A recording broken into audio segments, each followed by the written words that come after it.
अ, अ, सबसे पहले मैं ये बताना चाहूँगा कि आज ये जो हमने प्रेस कॉन्फ्रेंस कर रहे हैं, इसका पर्पस क्या है कि काफ़ी टाइम से दूध सागर डेयरी मेहसाना अमूल फेडरेशन पे कुछ आक्षेप लगा रही है।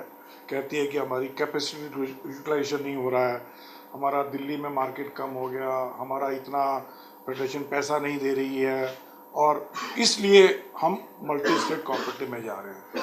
तो फेडरेशन के नियामक मंडल ने सोचा कि हमको ये जो आक्षेप लग रहे हैं उनका जवाब देना चाहिए और जो मेहसाना के दूध उत्पादक है उनको सच्ची माहिती मिलनी चाहिए ताकि उनको पता चले कि क्या हो रहा है। तो इसलिए हमने आपको सबसे बुलाया।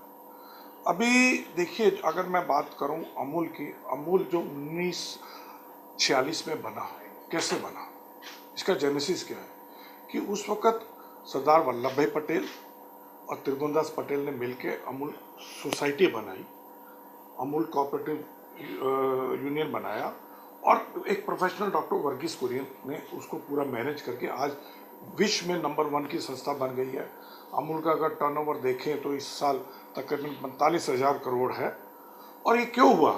क्योंकि जो राजकीय लोग थे उन्होंने अपनी महत्वाकांक्षा को सेक्रीफाइस किया, सब ने मिल के इस जो फार्मर्स की संस्था को सबसे ऊपर लेके गए। और फिर उसके 1973 में अमूल फेडरेशन बना। अमूल फेडरेशन जो बना, उसके जो उस वक्त के नियामक मंडल के लोग थे, चाहे वो मोती भाई चौधरी मेहसाना से थे, त्रिभुवनदास पटेल थे, डॉक्टर वर्गीस कुरियन थे, उन्होंने पेटा कायदा बनाया। उस पेटा कायदे के साथ में जो भी उसके सदस्य हैं उनको कुछ रूल्स फॉलो करने पड़ेंगे, जैसे कि कैसे एक्सपेंशन करना है, क्या प्रोडक्ट्स को बेचना है, किस ब्रांड में बेचना है। अमूल डेयरी ने अपना अमूल ब्रांड दिया अपना सेक्रेटरी की, गुजरात के 72 दूध उत्पादक एक ब्रांड के अंदर अपने दूध के प्रोडक्ट की मार्केटिंग कर सके। अभी आइए मेहसाना के मुद्दों पे, जो वहाँ के मेहसाना दूध सागर डेयरी ने अमूल फेडरेशन पे लगाए हैं। सबसे पहले मुद्दा वो कहते हैं कि हमारी कैपेसिटी का यूटिलाइजेशन नहीं होता। सही है। देखिए, आप अगर कोई फैक्ट्री बनाते हैं, किस हिसाब से बनाते हैं, उसकी कैपेसिटी किस हिसाब से बनाते हैं कि जितना आपका उत्पादन करना है। उत्पादन दूध में क्या होता है? जितना आपके पास दूध हो। अगर मैं आपको बताऊं, मेहसाना डेयरी का दूध में जो गुजरात के अंदर दूध का संकलन है, अगर 9-10 में उनका दूध संकलन 18 लाख लीटर था, आज भी इतने सालों बाद, हालांकि बीच में गिरा, आज इस साल भी 18 से 19 लाख है, 1 लीटर बढ़ा दी है। अब उनकी कैपेसिटी की बात करें, कैपेसिटी इस वक्त मेहसाना डेयरी की तकरीबन मेहसाना जिले में 33 लाख लीटर और दिल्ली में 40 लाख लीटर, 73 लाख लीटर की कैपेसिटी बना ली है।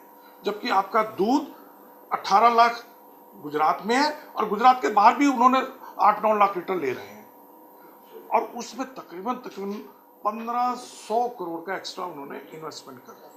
अब कैपेसिटी दूध ही नहीं है उनके पास, तो कैपेसिटी यूटिलाइजेशन करें। अभी इसी तरह से कैटल फीड की बात करें, दान की बात करें, दान उनका सेल है 600 से 700 टन पर डे और 2000 टन की कैपेसिटी बना दी, उसमें 50-60 करोड़ खर्चा किया। अब मेहसाना जिला में पाटन और कड़ी में 8 लाख लीटर की डेयरी बना दी। अब एक तरफ तो आप कह रहे हो कि गुजरात में पिछले 8 साल में देखें 1 लीटर दूध बढ़ा नहीं और कैपेसिटी पे कैपेसिटी डाल रहे हैं, तो तकरीबन ये जो 1500 से 1600 करोड़ का एक्स्ट्रा इन्वेस्टमेंट किया, तो उनके ऊपर जो घसारा और ब्याज का ही बर्डन आज के तारीख में 300 से 400 करोड़ आ रहा है, जो दूसरे संघों को नहीं आ रहा।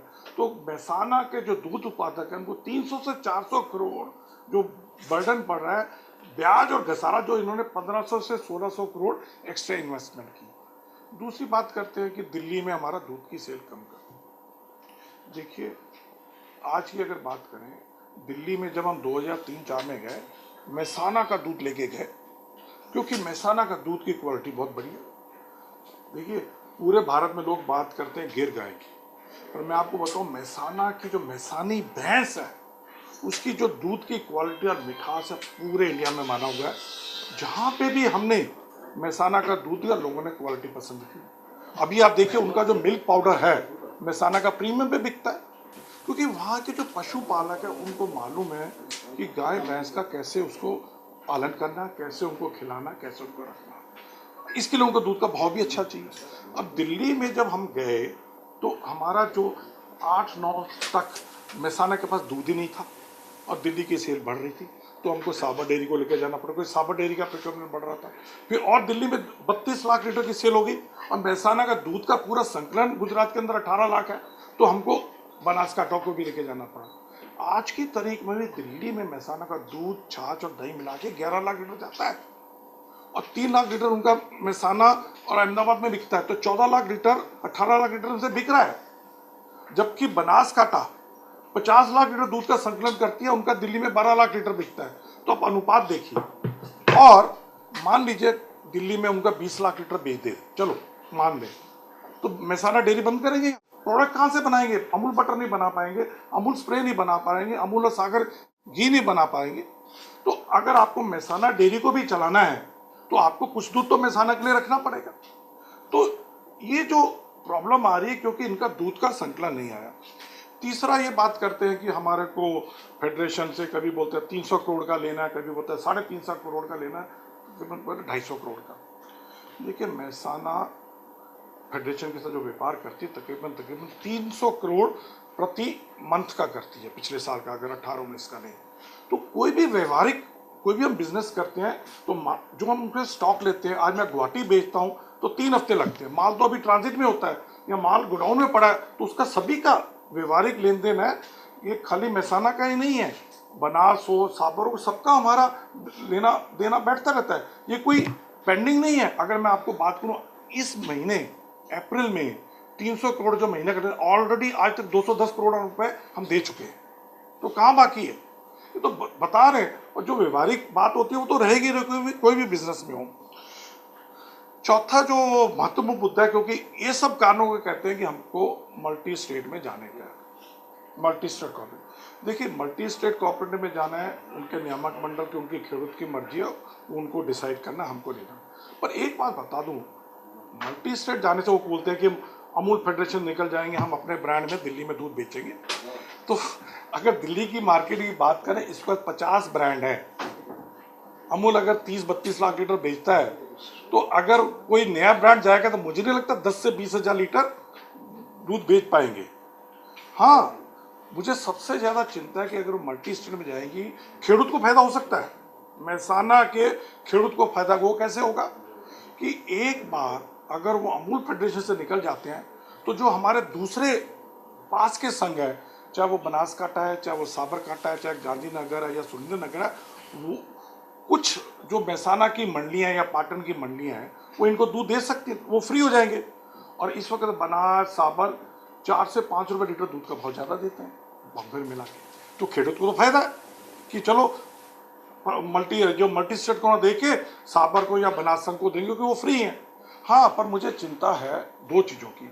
एक तो बैंक्स का, क्योंकि बैंक्स का 1500 करोड़ देना है, बैंक्स को पैसा कौन देगा, क्योंकि जब दूध की सेल ही नहीं होगी तो दूध ले भी नहीं पाएंगे। और तीसरा, जो हजारों कर्मचारी काम कर रहे हैं उनका क्या होगा, क्योंकि अगर आप इस वक्त आप 18 लाख लीटर दूध हैंडल कर रहे हैं और बेच रहे हैं और आप बेच नहीं पाएंगे, दूध नहीं तो डेयरी कैसे चलाएंगे। तो अल्टीमेटली मल्टी स्टेट जाने से मेरा पर्सनल ये है कि खेडूत को फायदा है, क्योंकि वो दूसरे संघों को ज़्यादा भाव पे दूध देंगे, और बैंक्स को पैसा मुश्किल हो जाएगा, और कर्मचारियों की भी भविष्य क्या है मुझे उसके बारे में मालूम है। सो अंत में मैं कहूँगा कि फेडरेशन जो है जितने भी संघों से दूध लेता है, एक ही भाव पे, चाहे दूध हो, चाहे मक्खन हो, चाहे एक ही भाव पे लेता है, सबको एक ही भाव देता है। उसके बाद हर डेयरी अपने खर्चे निकाल के आगे खेडूत को दूध का भाव देती है। अगर मेहसाना दूसरे संघों से 4 से 5 रुपए लीटर दूध का भाव कम दे रहा है, तो उनका अपना वहीवट देखना चाहिए, उनके नियामक मंडल को अपना वहीवट जो उनके देखना चाहिए कि क्या कारण, हमारे क्या खर्चे ज़्यादा हैं। अब खर्चे मैंने आपको बोला, घसारा और ये जो ब्याज का 300 करोड़ ज़्यादा हो जाता है। अभी इतने छोटे छोटे खर्चे मैं बताता हूँ। अभी थोड़े दिन टाइम पहले हुआ था, एक जो खांड दूसरे संघ 28 रुपये में खरीद रहे हैं, वो 42 रुपये में खरीद रहे हैं। 50-60 करोड़ के तो एक्स्ट्रा खांड में दिया, और वो हाईकोर्ट ने भी रिकवरी के लिए बोला। फिर आप दिल्ली में बैठे हो, क्या दिल्ली में उन्होंने 20 करोड़ का एक आलिशान गेस्ट हाउस ले लिया और वहाँ लोगों को एंटरटेन करने के लिए। अब मुझे पता है ना तो अमूल फेडरेशन का दिल्ली में कोई गेस्ट हाउस है, ना किसी बनास इतना बड़ा संघ है 50 लाख, उनका नहीं, अमूल डेयरी का नहीं, तो इनको दिल्ली, साउथ दिल्ली में एक 20 करोड़ का गेस्ट हाउस मेंटेन करने की जरूरत थी। और तो और अहमदाबाद में एक आलीशान ऑफिस ले लिया 4-5 करोड़ का, किसी और संघ का नहीं है, वहां पे 15-20 लोग रख दिए, तो खर्चा कौन कहां से करेगा? अभी मैं थोड़े दिन पहले देख रहा था, एक केमिकल आता है डाइवर्सिफाई, वो क्लीनिंग के लिए यूज होता है। दूसरे लोग जो 60 रुपए लीटर खरीद रहे हैं, ये 80 रुपए दे रहे हैं उसके, और करोड़ रुपए ज्यादा दे रहे हैं। तो ये वहां का मेहसाना को, नियामक मंडल को देखना कि हमारा जो खर्चे क्यों ज्यादा हो रहे हैं, उनको अपना वहीवट देखना पड़ेगा अंदर। और फेडरेशन तो सबको एक ही भाव दे रही है, तो इसलिए मैं चाहूंगा कि फेडरेशन का आक्षेप करने के बजाय आप अपना वहीवट देखिए, उसको सुधारिए, ताकि आप मेहसाना के और पाटन के खेडूत को दूध का भाव ज्यादा दे सकें। धन्यवाद।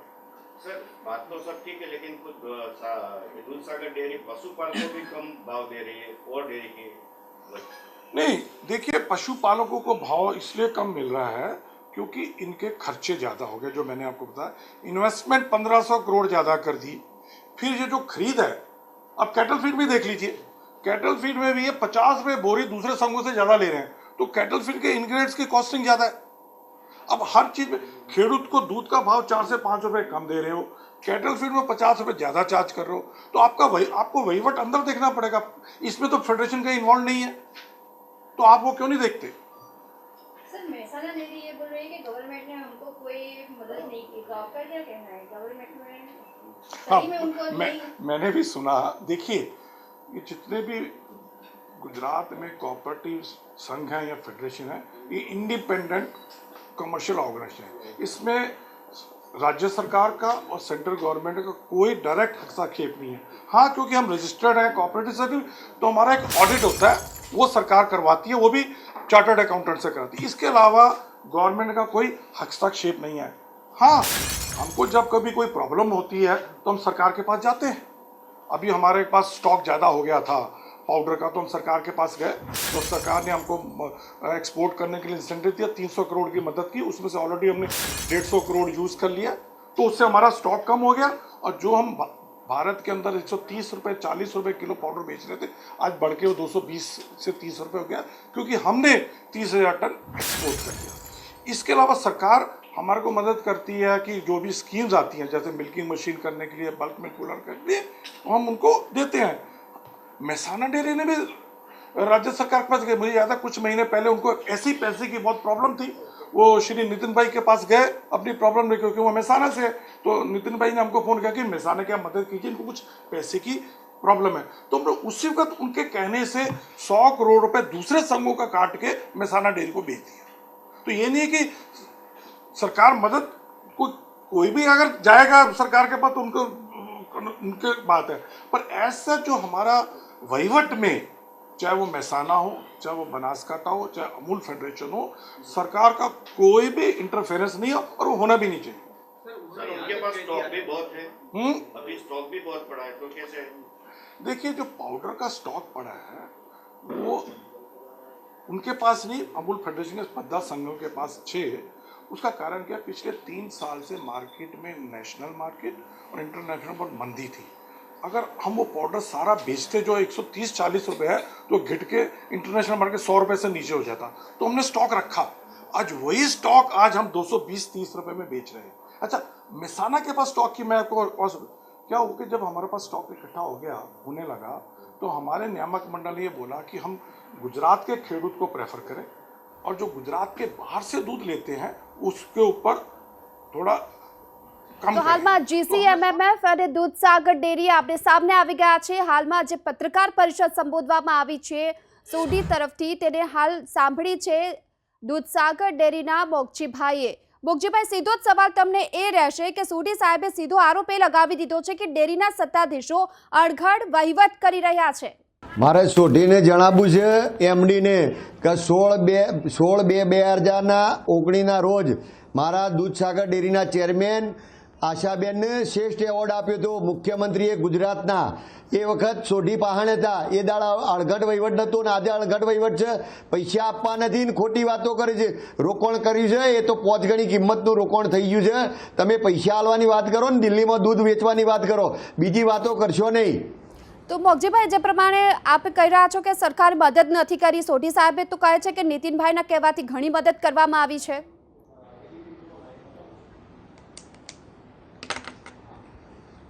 એ વખત 282 કરોડ રૂપિયા 2018માં અમારે લેવાના હતા, એ આપ્યા છે. અમને ખેરાત નહીં કરી કે દ્યાદોન નથી કર્યું સોટીની કે અમારા લેવાના હતા, એ આપ્યા છે. અને આજની તારીખમાં 362 કરોડ રૂપિયા લેવાના છે, એ આપવાના કરો ને ભાઈ.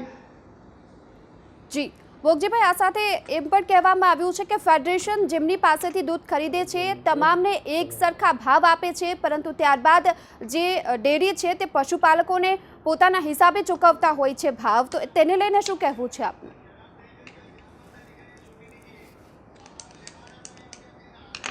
મારું દિલ્હીમાં 2014 પહેલાં 15 લાખ લીટર દૂધ વેચાતું હતું. એટલે કાચું દૂધ વેચાય, દૂધની બનાવટ ના બને, એટલે એમાં પૈસાનો ખર્ચ ઓછો પડે, એટલે 5 રૂપિયા ભાવ ઊંચો આપી શકીએ.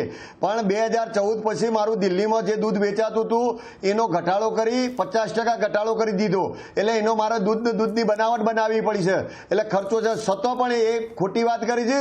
અન્ય સંઘોની બરોબરીમાં હું આપું છું. અને ભારતના કૃષિ મંત્રીએ દૂધની બનાવટમાં 18 સંઘોમાં નંબર પહેલો છે આપ્યો છે. આજે ગ્રાહક આવે છે તો છોટી પહેલા બીજોને મોકલે છે ને પછી અમારા જોડે મોકલે છે.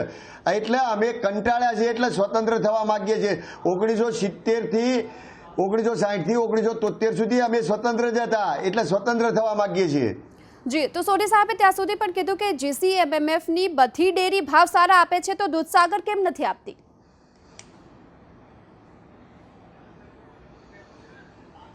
જે દૂધસાગર ડેરી પણ સારો જ ભાવ આપે છે. મારા બધા ગ્રાહકો અને દૂધ ઉત્પાદકો ખુશી જ છે. એમને બીજી બધી જગ્યાએ કસ્ટોડિયન મૂકી અને રાજકીય આક્ષેપ કરી બોડીઓ બદલી છે. ત્યારે મહેસાણા દૂધસાગર ડેરીમાં બોડી નથી બદલવાની, એ વિશ્વાસ છે. એટલે જી મોગજીભાઈ, શું ફેડરેશનમાંથી નીકળી જવાનો આપનો પાક્કો ઈરાદો છે?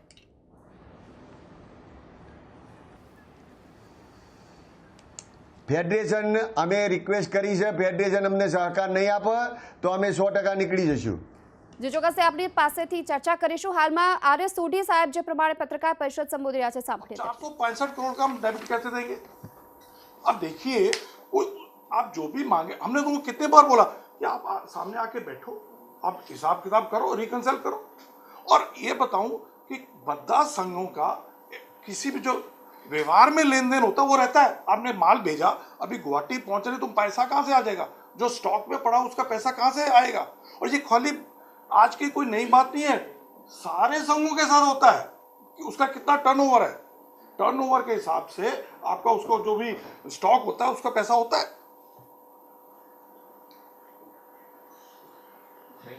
और कोई किसी को पूछना हो तो बताइए. સર, વિપુલ ચૌધરી જ્યારે અહીંયા ફેડરેશનમાં ચેરમેન હતા અને મહારાષ્ટ્રની અંદર જે દૂધનો પાવડર ગયેલો છે, આશાબેન ઠાકુરનું જે કહેવું છે કે 300 કરોડ રૂપિયા જે બાકી નીકળે છે ફેડરેશન પાસે, રામસિંહ પરમાર સાહેબ એવું કહે છે કે ફેડરેશનની અંદર આ પ્રકારનો કોઈ ઠરાવ થયો નથી. તો હકીકતમાં પૈસા ચૂકવશે કોણ? વિપુલ चौधरी, फेडरेशन के? देखिए, मैं बाकी तो नहीं कह सकता हूँ. फेडरेशन में कोई ठहराव नहीं, और फेडरेशन का ठहराव नहीं, बार बार फेडरेशन का नियामक बोला कि हमको ये पैसा नहीं देना. सुप्रीम कोर्ट का ये जजमेंट है अब इससे बड़ा कि ये पैसा पर्सनली रिकवर किया जाए. ये आप किसी को कॉपी लीजिए, ये पर्सनल रिकवरी के लिए वहाँ महसाना डेयरी के चेयरमैन से बोला, क्योंकि किसी ठहराव किसी अप्रूवल के बगैर आपने दे दिया. हाँ, ये बात सही है कि हमारे पास एक पत्र आया है कि भी वो ये हमने श्री शरद भाई पवार के कहने से कैटल फीड दिया था तो आप दे दो. पर हम कैसे दे दें? क्योंकि ये तो फेडरेशन नियामक मंडल को डिसाइड करना है. जब नियामक मंडल मना करता है तो हम कैसे दे सकते हैं पैसे?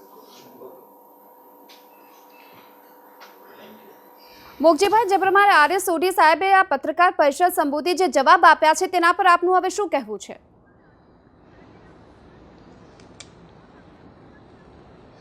મારા RS સોઢીને પૂછવું છે કે તમે બાકીમાં માલ વેચો છો તો અમારા વેચેલા માલના પૈસા કેમ હઈ રહ્યા છો 362 કરોડ? જી, આ સાથે એમ પણ કહેવામાં આવ્યું છે કે જો બાકીમાં આપતા હોય તો બરોબર, ગોડાઉનમાં પડ્યો છે તો હવને રીતિ છે. જી, તો આ સાથે એમ પણ કહેવું છે કે જો પૈસા બાકી નીકળતા હોય તો સામે બેસીને દૂધસાગર ડેરીના જો પૈસા બાકી હોય તો સામે બેસીને વાત કરે, પ્રકારની પણ વાત કરવામાં આવી રહી છે અહીં.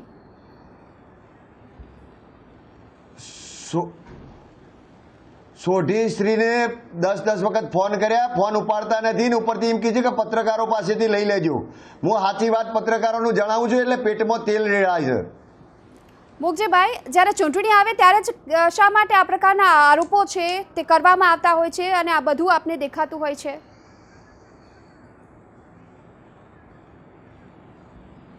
ચૂંટણી પહેલા બેન 6 મહિના પહેલાથી મારી રજૂઆત છે. તમે તમારી ક્લિપો કઢાવો, દરેકની એ જુઓ.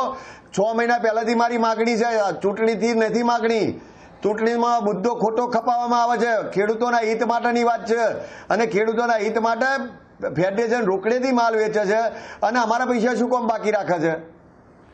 જી મોકજીભાઈ, અમારી સાથે ચર્ચા કરવા બદલ આપનો આભાર. તો જે પ્રમાણે GCMF તરફથી હાલ સ્પષ્ટતા કરવામાં આવી છે તો સામે હાલ દૂધસાગર ડેરી પણ આક્ષેપ કરી રહી છે, એટલે કે બંને અત્યારે આમને સામને આક્ષેપ પ્રત્યે આક્ષેપ થઈ રહ્યા છે.